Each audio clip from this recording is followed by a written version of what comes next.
Olá, eu sou Eduardo Fofonca, sou pedagogo, sou professor da área de língua portuguesa também, da área de letras, doutor em educação, pós-doutor em educação, com pesquisas voltadas às metodologias e às tecnologias. Então, para mim é um prazer estar com vocês e poder dialogar um pouco sobre esse tema que é a metodologia viabilizando a aprendizagem. Então, nós dialogamos presencialmente, então é um prazer também poder ampliar esse público e trazer as temáticas que abordam essa temática que é tão importante hoje para nós, professores e professoras nas redes, né? Então, o professor da educação básica, o seu planejamento, a adoção de metodologias mais inventivas e inovadoras, será uma das abordagens que nós vamos tratar aqui. As metodologias tradicionais versus as metodologias mais ativas, mais adequadas ao tempo que nós estamos vivendo hoje, que dão protagonismo, autonomia e criticidade aos nossos discentes, aos nossos estudantes, e a mudança nessas práticas pedagógicas, né? Que são tanto de ordem metodológica quanto de ordem didática. Nesse sentido, amplia-se também a discussão acerca do planejamento da didática, planejamento metodológico, para pensarmos, quem sabe, numa possível integração de uma pedagogia mais baseada na aprendizagem, baseada em projetos, em problemas e em projetos, pensando, quem sabe, numa aprendizagem colaborativa. Também podemos dialogar sobre processos de uma educação mais ativa, que também não pensa só em dispositivos tecnológicos, mas na escuta ativa dos nossos discentes e também dos nossos professores, né? Podendo, então, trazer as narrativas vivenciadas e as narrativas compartilhadas como método na nossa educação básica. Finalizamos um pouco da nossa fala aqui, trazendo sobre as fragilidades na apropriação de metodologias na educação básica. Então, o nosso foco é a educação básica, a formação dos professores para a educação básica, pensando na educação básica, e é muito importante, então, refletirmos sobre alguns contextos, que é o contexto social, que é o contexto em que a nossa sociedade hoje contextualiza uma escola que é reflexo da sociedade em que nós vivenciamos, né? Então, nós temos fora dos muros da escola e esse contexto escolar que é híbrido, e quando falamos em metodologias, falamos em vários embates, porque nós temos ainda muitos resquícios tradicionais quando tratamos de metodologia, e é muito importante também nos adequarmos a esta nova sociedade. Então, nesta imagem que vocês vão verificar aí, nós conseguimos contextualizar a sociedade contemporânea vista por diversas óticas, né? A ubíqua, informacional, uma sociedade que nós denominamos como do espetáculo, sociedade em rede, sociedade híbrida, multitelas, que ao passo que nós estamos com computador, também estamos com smartphone, estamos com a televisão, né? Tudo interconectado, a sociedade do controle, que ainda vivencia a própria gestão, e a sociedade do conhecimento informacional, que tanto contribui para pensarmos e repensarmos as nossas práticas pedagógicas na escola. Então, diante desse contexto, eu traria a vocês algumas reflexões bem pontuais acerca da aprendizagem tradicional, que vocês vão verificar agora nesse quadro, em que nós percebemos que a aprendizagem tradicional é aquela em que a informação, o conhecimento fica centrado no docente, fica centrado no professor. E, ao mesmo tempo, essa transmissão de conhecimento, que não é emissão, né, e não mais só recepção, é uma forma de uma educação bancária em que o aluno fica lá como um sujeito em que se é depositado o conhecimento. E é a partir disso que nós tentamos sempre vislumbrar e fazer esse distanciamento do que é uma pedagogia mais tradicional, em que absorve essa tendência de aprendizagem mais tradicional, e por outro lado também, depois eu vou trazer as características de uma aprendizagem mais ativa, mais contemporânea, ao sabor agora do que nós vivenciamos hoje. Então, essa aprendizagem tradicional, ela transmite o conteúdo, é focada na transmissão do conteúdo, ela é focada na memorização do conteúdo, né? E, sobretudo, ela oferece uma atividade para a fixação desse conteúdo, né? Já, por outro lado, numa aprendizagem mais ativa, nós estamos mediando o conhecimento. Estamos pensando em como mediá-lo da melhor maneira para que este alunado, esse estudante, ele possa compreender e que essa prática pedagógica leve a compreender que conhecimento é este e como ele se insere no seu contexto de vida. Ou seja, nós também devemos aproveitar, numa perspectiva bem freiriana, do seu repertório, que ele traz de conhecimento de mundo para a sua realidade. E nesse sentido a gente fala numa imersão colaborativa. Nós, não somente entre discentes, entre estudantes de uma sala de aula, mas também na relação entre docentes e discentes, que eu chamaria também, me apropriando um pouco da fala de Paulo Freire, de uma docência, né, onde o professor consegue ter essa imersão colaborativa com seus estudantes.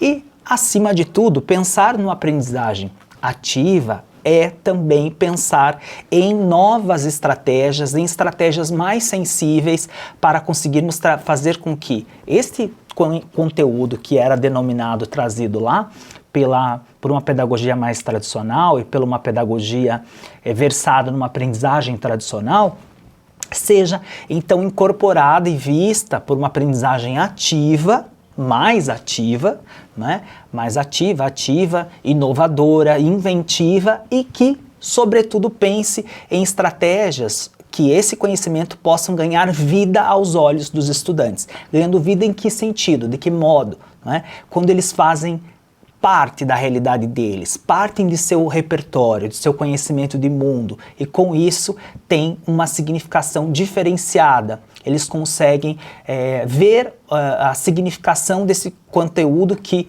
agora não se torna mais um conteúdo pelo mero conteúdo. Conteúdo a ser trabalhado, conteúdo a ser vencido pelo professor, mas um conhecimento a ser desenvolvido e explorado por todos esses atores, que são estudantes, que são os nossos discentes, mas também somos nós professores do outro lado, inclusive cumprindo práticas pedagógicas interdisciplinares, objetivando aí compreender não os nossos componentes curriculares como algo isolado, mas sim tentando fazer essa transposição para uma inter-relação entre as áreas do conhecimento. Algo fácil? Não é algo fácil, é algo que com certeza pode ser algo muito complexo para nós educadores quando estamos diante, né, de vários conhecimentos que devem ser abordados numa disciplina, que são abordados ao longo de um determinado bimestre, ao longo de um determinado ano, mas que nós devemos, sem sombra de dúvidas, trazer estas perspectivas mais ativas para que possamos atingir esses estudantes de uma maneira diferente. Não há como ensinarmos estudantes do século XXI assim como nos ensinaram nos outros séculos passados. Então, essa crença docente que muitas vezes nós trazemos, parece que quando estamos inovando, estamos fazendo algo de errado. Então, sobretudo, ela deve ser abandonada, né? E essas crenças devem ser abandonadas. Por quê? Porque precisamos vislumbrar uma nova perspectiva de metodologia, né? Pensando justamente que estamos em novos tempos, tempos em que a estética das tecnologias, a estética de como compreender a realidade, como os nossos estudantes aprendem muito mais hoje pelo imagético, pela mescla entre a imagem em movimento, a imagem estática, por redes sociais, interagem muito por redes sociais, né? Desenvolvem-se muitas atividades por meio de aplicativos, de dispositivos digitais. Nós não temos como, sem sombra de dúvidas, mudarmos uma postura. Isso tudo depende de postura do docente, de uma postura de mudança do professor, da professora, né? Então, nesse sentido, eu queria contribuir com vocês para refletirmos um pouquinho que nós, durante muito tempo, ficamos perguntando, mas isso é uma questão de metodologia ou de tecnologia? E, na verdade, é uma questão que ampara-se em dois grandes polos, tanto tecnológico quanto também metodológico. Por quê? Porque durante muito tempo nós pensamos na utilização de um método. Essa utilização ela é esporádica, né? Mas se vocês olharem lá numa linha bem temporal desse slide que eu estou apresentando para vocês, vocês vão verificar o quê? Que temos agora a adoção de um método ou de uma tecnologia, e logo depois temos a apropriação de um método ou de uma tecnologia, logo depois vem a integração, que ela já inicia um outro nível de compreensão crítica por parte tanto discente quanto docente. Então são importantíssimos os dois papéis nesse contexto, não só o estudante, mas o professor pela sua mudança atitudinal, pela sua mudança de comportamento frente à organização, à curadoria desses conhecimentos, quais estratégias ele utiliza para que possa desenvolver uma prática pedagógica mais inovadora, mais inventiva e que proporcione, sobretudo, um conhecimento mais crítico, né? E, por fim, se vocês olharem aqui comigo, há uma prática pedagógica mais inventiva e mais inovadora.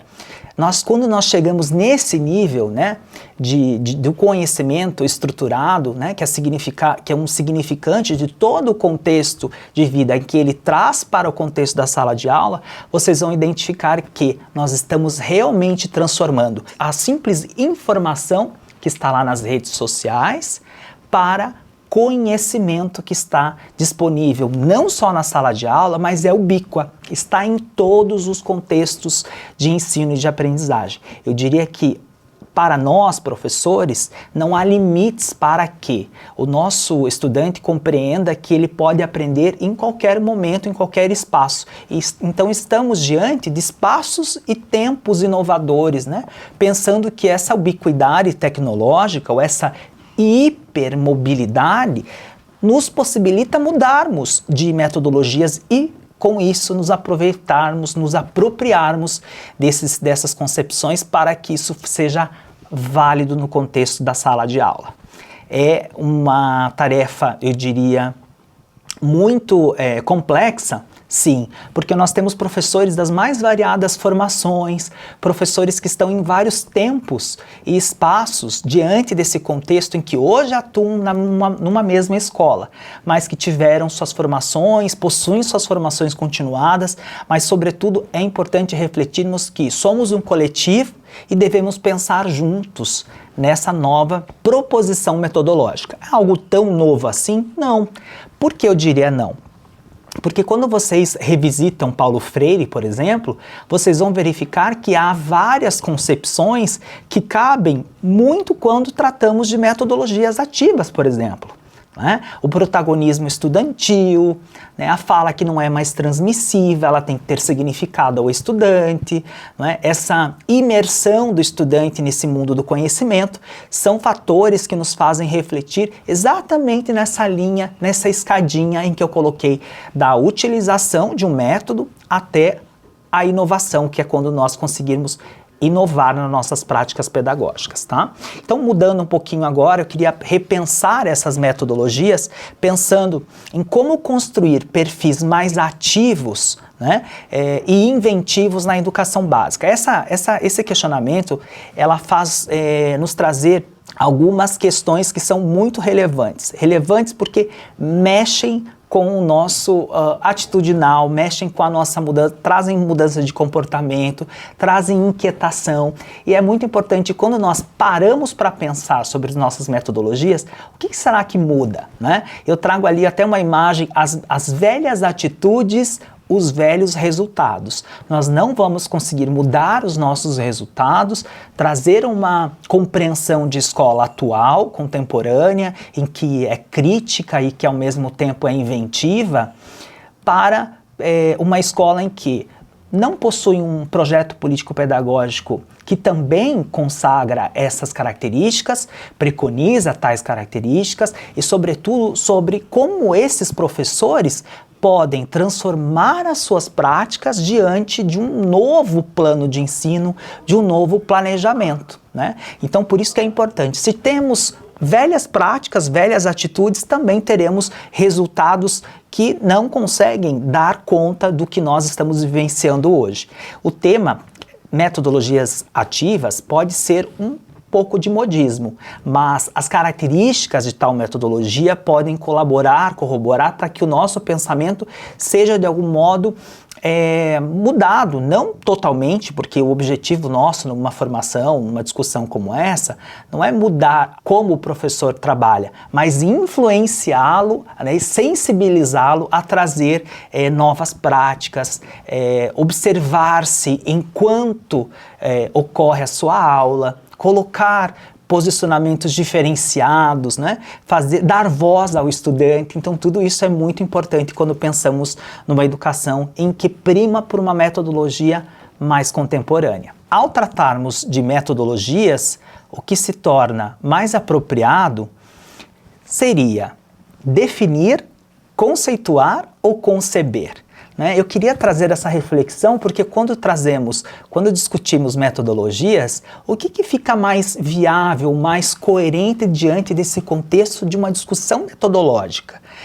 São as definições, partimos delas, são os conceitos ou são as concepções? Eu sempre costumo dizer para os meus alunos de mestrado e doutorado, que formamos pesquisadores para pensar sobre tudo isso, que quando estamos conceituando, estamos trazendo algo mais estanque, fechado. Quando definimos, estamos no mesmo caminho, algo ainda fechado, algo ainda estanque. Porém, quando estamos concebendo, estamos abrindo mão, lançando mão para que os estudantes possam também trazer as suas próprias concepções. Então, acho que é muito importante sermos abertos nesse contexto. Eu vou exemplificar para vocês, porque a definição, ela é apenas como uma definição de um termo, né? de algo que nós achamos primordial de trazermos no contexto da nossa sala de aula. Já o conceito, ele traz ali como algo que o modo de pensar, o julgamento e o ponto de vista. Então esse julgar, que eu acho que é algo inapropriado para um contexto das metodologias mais contemporâneas, mais inovadoras, e quando nós adentramos o campo da concepção, nós estamos justamente fazendo o quê? Um entendimento, uma compreensão mais aprofundada, deixando com que os próprios estudantes tenham a sua percepção. Isso é muito importante no contexto da sala de aula contemporânea. Deixarmos que, a partir, quem sabe, de um conceito ou de uma definição, eles possam construir as suas próprias concepções. Né? Então, quando eu estou trabalhando um determinado conteúdo, conhecimento, eu quero que ele tenha essa abertura em participação, né? Em ser colaborativo, que a própria palavra colaboração, né? O co é estar junto, labor, trabalho, e a ação, estarmos ali, unidos, trabalhando o mesmo fenômeno educativo. Então eu gostaria já que eu falei de Paulo Freire, também elucidar algumas questões sobre essa praxis que é freiriana e que interfere nas metodologias, pensando sobretudo que são exigências da nossa sociedade, dessa sociedade contemporânea. Vejam, Paulo Freire de uma pedagogia libertária, nós hoje já adentramos outras características, mas continuamos revisitando a sua teoria, porque é fundamental nesse sentido compreendermos, e sobretudo que essas dimensões sociais, exigências fundamentais da sociedade, são também desafios do nosso tempo.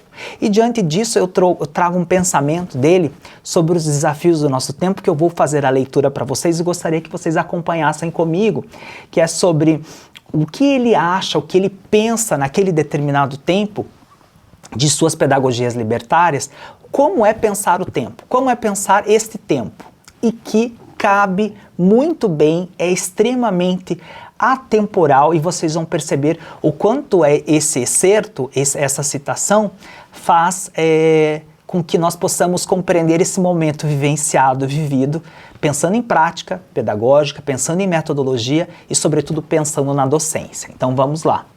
O exercício de pensar o tempo, de pensar a técnica, de pensar o conhecimento enquanto se conhece, de pensar o que das coisas, o para quê, o como, o em favor de quê, o contra quem são exigências fundamentais de uma educação democrática à altura dos desafios do nosso tempo. Então, Paulo Freire traz esses desafios, eu acho que é muito importante e cabe muito bem quando falamos desta abordagem metodológica. E eu queria também oportunizar esse pensamento a vocês, porque mesmo sendo educadores há muito tempo, muitos de nós não parou para refletir sobre a concepção da docência, que eu falei lá no início da nossa fala, que é essa complementariedade, né? essa condição que nos dá um desejável futuro em que o aprendiz se torna um eterno aprendiz e todos nós estamos aprendendo em comunhão. E essa docência é uma concepção criada por Freire, para se referir justamente a essa desejável postura do eterno aprendiz ou do movimento contínuo entre docente e discente, né? Isso seria o quê? A junção, nada mais do que a junção entre as palavras docente e discente, que se dá a palavra construção desse léxico diferente que é docente. Já ouvi professores nas redes sociais, quando eu falei de docência, falando, mas isso existe? Existe. É importante dizer que isso é uma teoria muito interessante, porque já vislumbrava essa questão do protagonismo e de não ficarmos pensando nessa transmissibilidade que as aulas acabam se tornando. Ou seja, apenas conteúdos sendo transmitidos em que alguém é lá um depósito de informações, de conhecimentos e que nós simplesmente emitimos essas mensagens e transmitimos e o aluno deve de alguma maneira captar por uma aprendizagem que cada um tem a sua própria cognição e o seu conhecimento é diferenciado mesmo o professor trabalhando de uma mesma forma com todos. E nesse sentido ele destaca, educador sempre disposto a aprender com quem, o que faz e na relação de reciprocidade com os seus estudantes, né?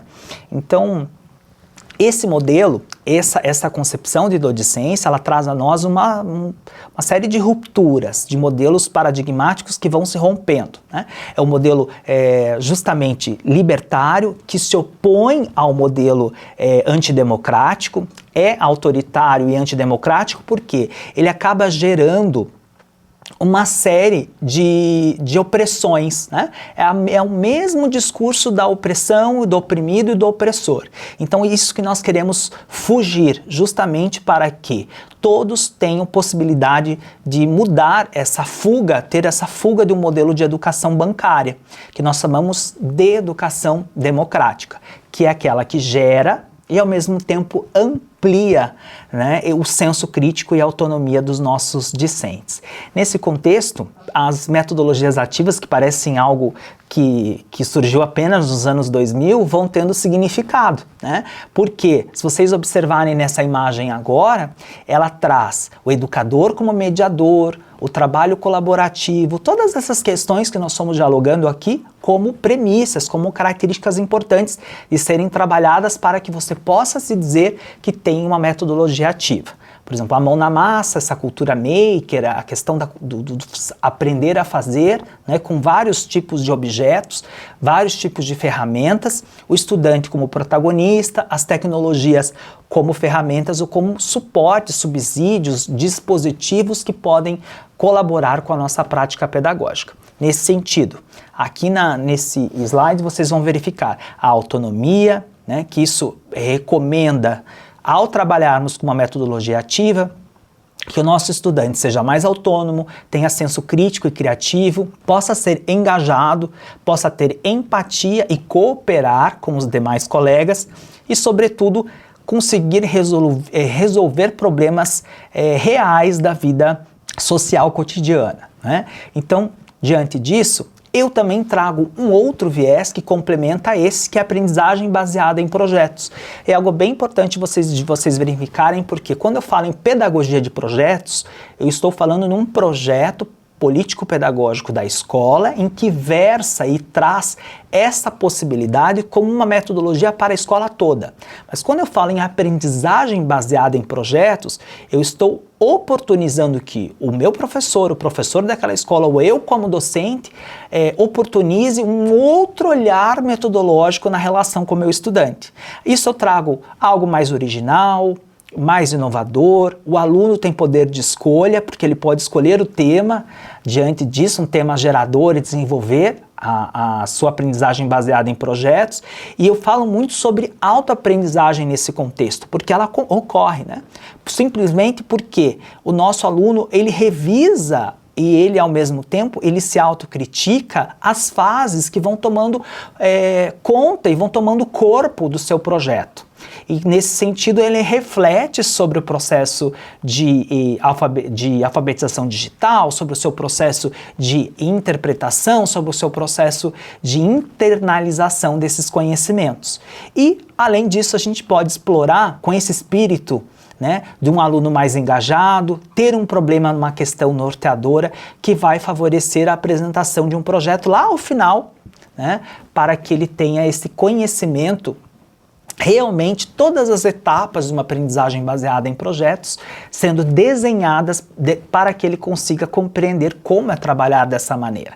É um desafio não só para o professor, é um desafio também para o estudante, mas para nós, que muitas vezes estamos acostumados com algumas metodologias mais tradicionais, essas metodologias que possuem características mais postuladas ou organizadas para o estudante também ser um pesquisador, para o estudante também ser um curador de conhecimento, nós estamos aí abrindo mão e oportunizando que ele repense as suas práticas, né? Para que possamos refletir finalmente sobre esse tema metodologias, é um tema curto, mas ao mesmo tempo que traz várias inquietações para vocês, eu não tenho dúvidas sobre isso, e eu queria perguntar a vocês, o que fica então diante desse contexto? Quais são os conhecimentos dessa pequena fala, desse diálogo que nós estamos tendo aqui? O que fica de mudança atitudinal, de comportamento docente, de competência docente para você, professor, que está aí me assistindo, né? Eu gostaria de dizer que toda transformação deve ser fruto de debate, do ato de ouvir os sujeitos que são diversos e são coletivos. Sempre será tempo de avaliar, de reavaliar, de discutir, de aprimorar, principalmente as metodologias e os nossos caminhos para que possamos conseguir ter êxito nos complexos processos de ensinar e aprender hoje na contemporaneidade. Então, essas reflexões que ficam seriam, por exemplo, concepções para além de uma simples inovação pedagógica, porque temos que pensar em invenção, em criticidade, em criatividade, em protagonismo e também não deixarmos de lado, simplesmente esquecermos que, por mais que tenhamos todo o domínio de uma nova metodologia, de uma metodologia um pouco mais ativa, que nós temos que ter a compreensão real de onde essa escola está inserida, que contexto ela se insere, né? E como que nós podemos, diante desse contexto, nos apropriar de metodologias que podem assegurar a aprendizagem efetivamente.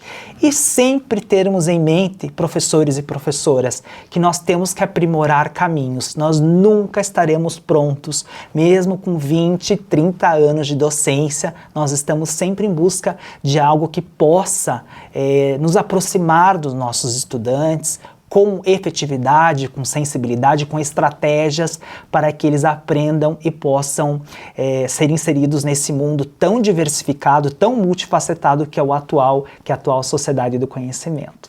Então essa seria a minha contribuição, essa minha fala sobre metodologias, né, que podem viabilizar a aprendizagem. Espero que possa ter instigado a que possam também procurar novas fontes e procurar novas formas de pensar o seu método no contexto da sala de aula. Um grande abraço a vocês e agradeço muito à APP pela oportunidade de poder estar dialogando com vocês. Um abraço.